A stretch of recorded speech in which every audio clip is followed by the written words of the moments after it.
తెలుగు ఆ, కిషన్ టీవీ. జై జవాన్ జై కిషన్ సార్, చెప్పండి సార్. సార్ నమస్తే సార్. నమస్తే సార్, చెప్పండి సార్. సార్ ఇది మీరు ఎంతసేపు ఇది కెమికల్స్ అనేది రైతుల వల్లనే, రైతుల ఫాల్ట్ అని చెప్పడం అది ఎంతవరకు కరెక్ట్ కాదు సార్.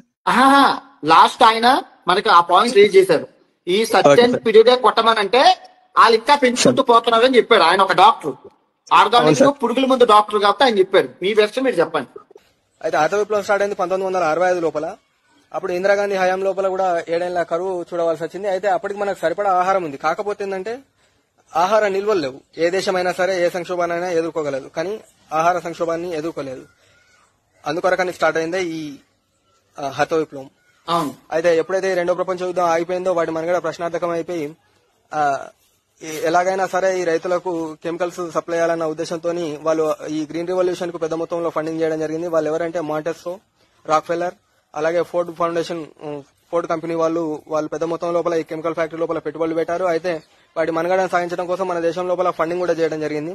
అయితే ఇంకొక తెలియని విషయం ఏంటంటే ఎవరైతే మనకు ఈ కెమికల్స్, ఫర్టిలైజర్స్ అమ్మడం మొదలు పెట్టారో కొద్ది సంవత్సరాల తర్వాత అవే కంపెనీలు ప్రపంచంలోని అతిపెద్ద ఫార్మా కంపెనీని కూడా కొనుగోలు చేశాయి. దీనికి గల కారణం ఏంటంటే వాళ్ళకి తెలుసు వాళ్ళు తయారు చేస్తున్న ఏవైతే ప్రోడక్ట్లు ఉన్నాయో దాని ద్వారా ఉత్పత్తి అయ్యే ఆహారం లోపల కెమికల్స్ కారకాలు ఉన్నాయని గ్రహించి ముందు భవిష్యత్తు లోపల ఆరోగ్య సమస్యలు తలెత్తాయి. ఆ తర్వాత మనం సర్వైవ్ కావచ్చు అన్న ఉద్దేశంతో ప్రపంచంలోనే అతిపెద్ద ఫార్మా కంపెనీని కొనుగోలు చేశారు.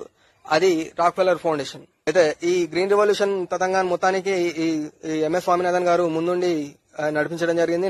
ఇంతకుముందు చెప్పుకున్నట్టుగా నార్మన్ బోర్లాగ్ అలాగే ఎంఎస్ స్వామినాథన్ గారు ఇద్దరు కూడా ఈ గోధుమల లోపల పరిశోధనలు చేసి విదేశాల నుంచి 5 ఓడల గోధుమలు తెప్పించి హర్యానాను పంజాబ్ లోపల స్టార్ట్ చేశారు. అయితే మొదట అంత సవ్యంగానే అయినా సరే రాను దాని లోపల ఫర్టిలైజర్స్, పెస్టిసైడ్స్ ఎక్కువ మొత్తంలో వాడకం అవుతా ఉన్నది అని గ్రహించి దాన్ని రెక్టిఫై చేసుకోవడం కోసమని ఆ తర్వాత